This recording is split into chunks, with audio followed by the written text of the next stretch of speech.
와, 존나 무섭네. 죄송합니다. 안녕하십니까, 안철수입니다. 할로윈 특집으로 이해하면 무서운 이야기 한번 읽어드리도록 하겠습니다. 이 이해하면 무서운 이야기는 일반적인 무서운 이야기랑 조금 다르게 이해력이 없으면 무서울 수도 있고 무섭지 않을 수도 있습니다. 마지막에 있는 해석본을 절대로 미리 보지 마시고 저와 함께 추리를 한번 해보시길 바랍니다. 거두절미하고 바로 첫 번째 이야기부터 해보도록 하겠습니다. 한 아이가 방학 시즌에 물건을 실수로 학교에 두고 와서 자신의 반으로 들어가서 물건을 찾고 있었다. 그런데 갑자기 문이 닫히더니 잠겨버리는 것이었다. 알고 봤더니 경비 아저씨가 아무도 없는 줄 알고 문을 잠궈버리신 것 같다.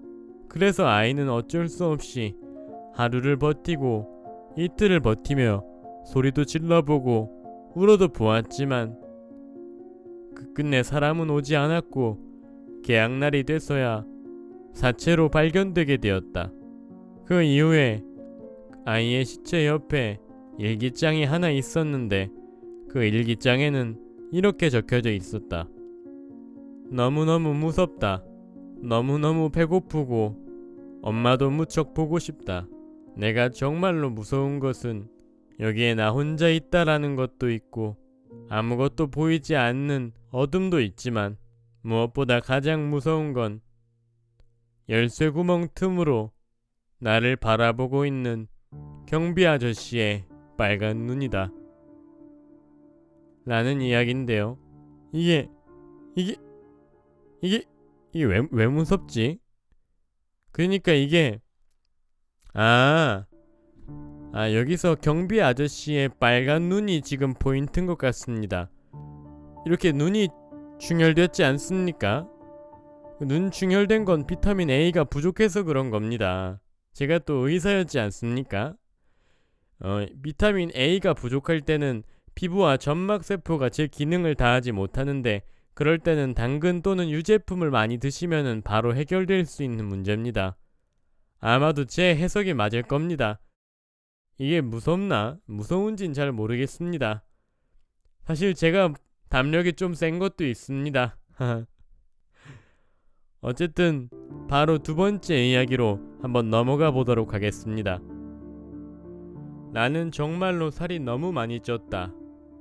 그래서 살 때문에 항상 고민이다.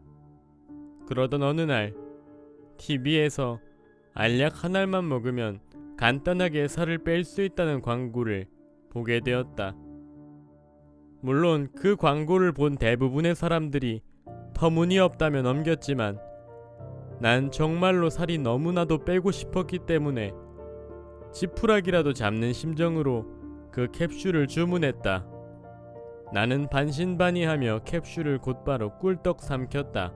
그 캡슐의 효과는 정말 컸다. 날이 갈수록 점점 체중이 줄어들더니 따로 운동도 안 했는데 아무리 먹어도 살이 점점 빠져서 야위어갔다.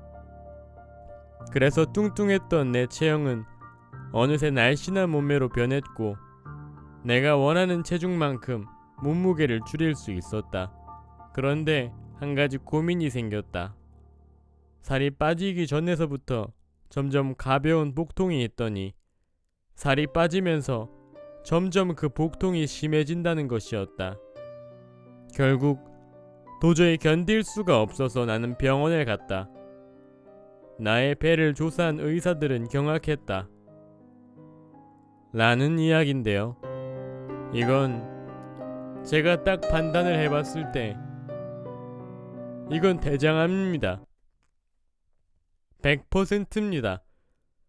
날이 갈수록 체중이 야위고 운동도 안 했는데 살이 빠진다? 이것은 잘못된 식습관으로 인한 대장암입니다. 100% 확실합니다. 이제 마지막 이야기를 들려드리도록 하겠습니다. 마지막 이야기는 상당히 무섭다고 하니까 긴장해서 여러분 놀라지 말고 잘 한번 들어보시길 바라겠습니다. 어느 날 일본의 마코토라는 아이가 실종돼 버렸다. 어디에 있는지 주변 사람들한테 아무리 찾고 물어봐도 그냥 놀이터에 있었다라는 말 말고는 어떤 얘기도 듣지 못했다.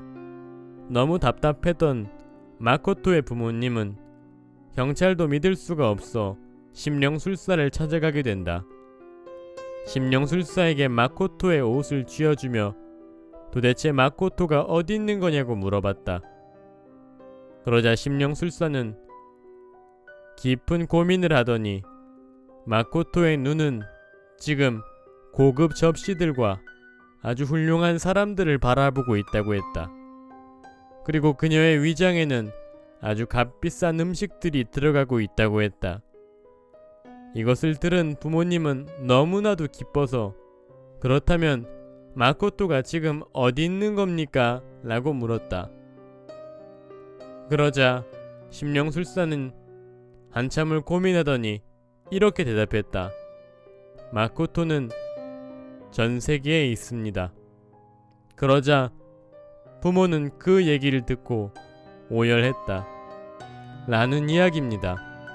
역시나 저 같은 담력이 강한 사람은 사실 어떤 무서운 포인트를 잘 못 느꼈는데요. 하지만 전 벌써 추리를 끝냈습니다. 이 이야기는 간단합니다.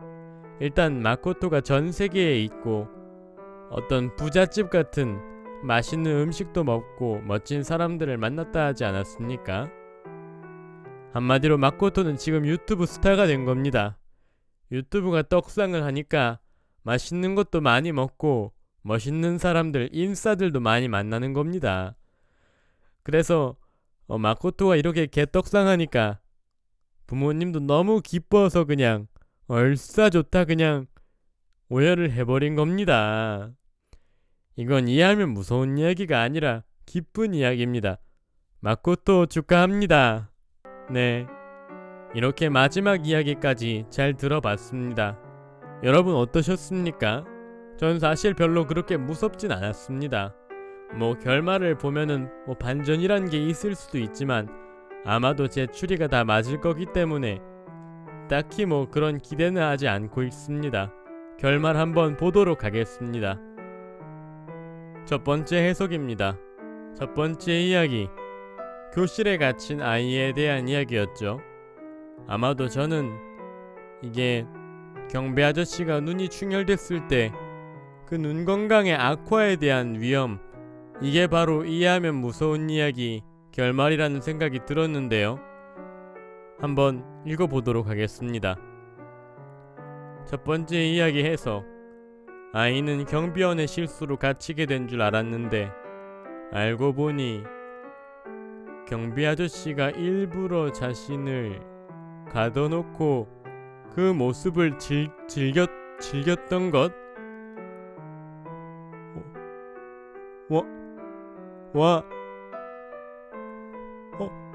너무 무섭습니다. 그런 겁니까?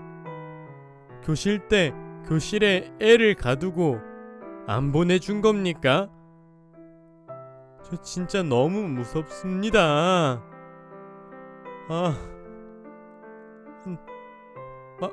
말이 안 나옵니다. 이렇게 어떻게 그런 짓을 할 수가 있습니까? 이런 사람들은 진짜 벌 받을 겁니다. 그럼 이제 두 번째 이야기 한번 들어보겠습니다. 두 번째 이야기는 아마 제 말이 맞을 겁니다. 두 번째 이야기는 약을 먹었더니 복통이 있었다는 어떤 환자분의 이야기였는데요.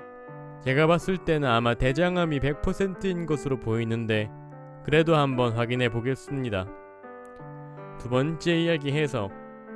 그녀가 먹은 약은 다이어트 약이 아니라 장기를 없애는 약이었다.